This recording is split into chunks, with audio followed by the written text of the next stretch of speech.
Albert Einstein once observed that you have the most fundamental and major decision that you have to make in your life is this: do I live in a friendly or a hostile universe?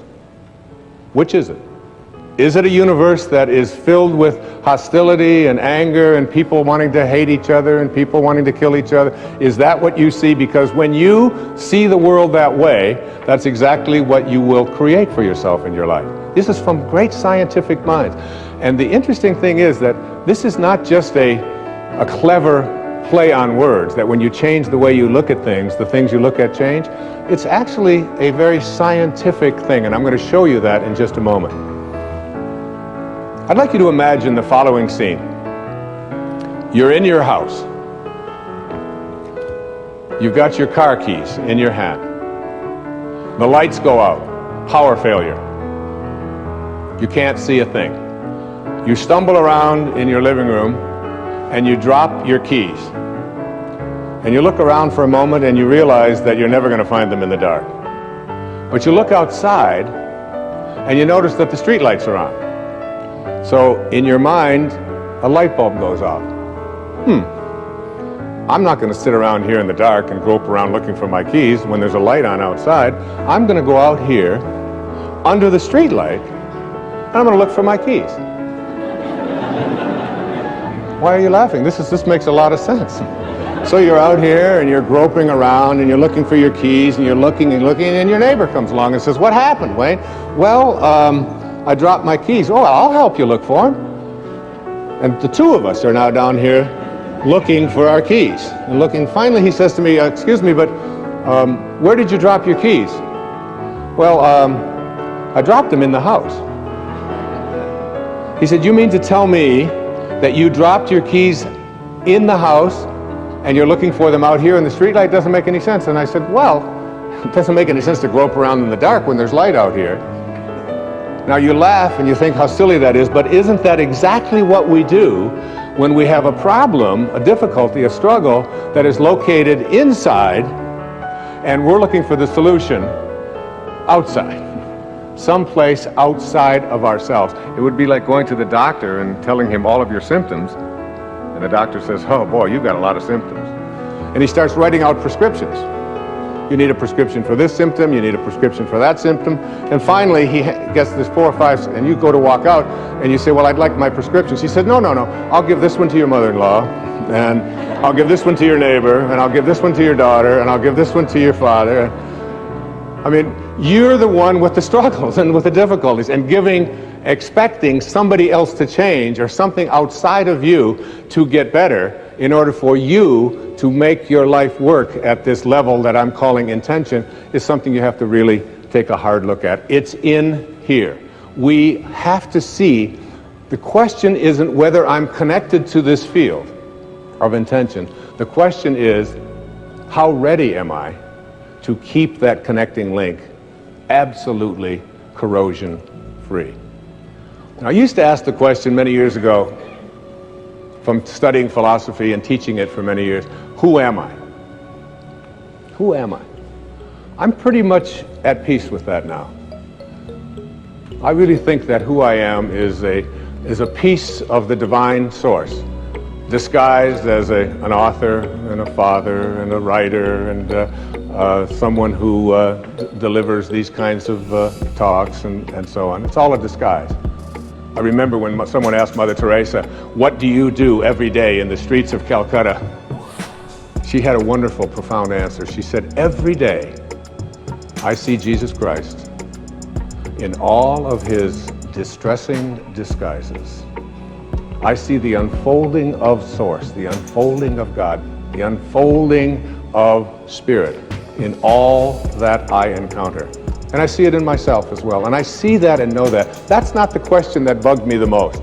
The one that puzzled me the most is, where did I come from?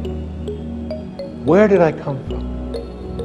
You ever ask yourself that question? I used to ponder that. I could remember I lived in a series of foster homes for a while when I was a young boy, until I was about 9. And I lay out in Mount Clemens, Michigan. I would lay out on the grass and I would look up. and I'd see these endless stars. There was an apple orchard out there, and I could just lie there on my back, and I'd just look up, and I'd say, where did I come from? Where did I come from? And it's not about reincarnation. I always liked Eleanor Roosevelt's response when they asked her if she believed in reincarnation. She said, I don't think it would be any more bizarre for me to show up in another lifetime than it was for me to show up in this one. It always kind of made sense to me. You know? It's hard to figure all of this out.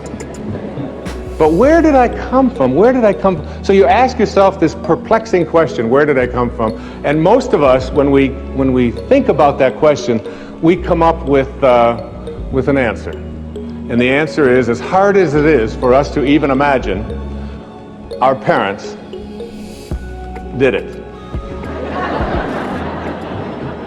It's a tough one. But in one blissful moment, one drop of human protoplasm in some mysterious way collided with another, and life began in this microscopic dot. Now, I can remember years ago, we had 4 children in 7 years. And my teenage daughter, Stephanie, at that time, she had to take on a lot of the helping responsibilities around the house when these babies just kept showing up. And we found out that we were going to have another child. Another mysterious thing happened, and another child was on its way. And my wife and I flipped a coin to decide who would tell Stephanie. And I lost. So I cornered her one day when she was in a really good mood, and I said, honey, you're not going to believe this, but we're going to have another baby. Oh, that's great. And her hands went.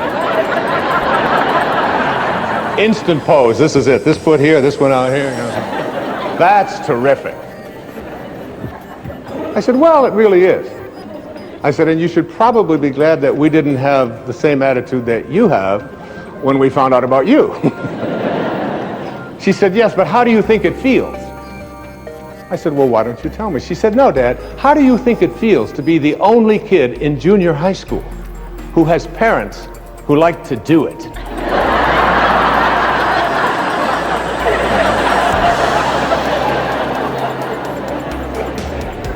And I said, Steph, I know this is going to be hard for you to accept, but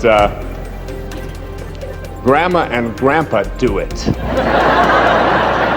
That is just sick. That's all I got. Oh, she went storming out of there, huh?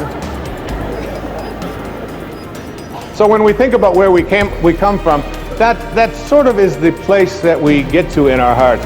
But just go back to that moment for a second and understand that, remember what I said earlier, when you change the way you look at things, the things you look at change. Just keep that idea in mind. Because if you go back to the time of your absolute beginning into the material world, you know that there was a microscopic dot.